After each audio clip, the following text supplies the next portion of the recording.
তোমরা কি ভাবছো এতদিন ব্লগ দিইনি মানে কি ব্লগ করা ছেড়ে দেবো? একদমই না।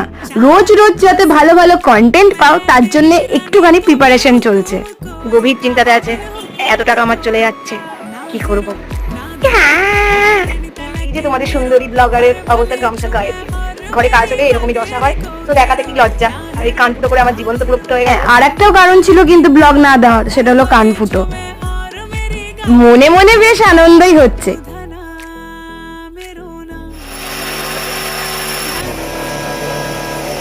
এই কাজটা করতে কাকুদের বেশ খাটনি হয়েছে, কারণ জায়গাটা ছিল খুবই ছোট।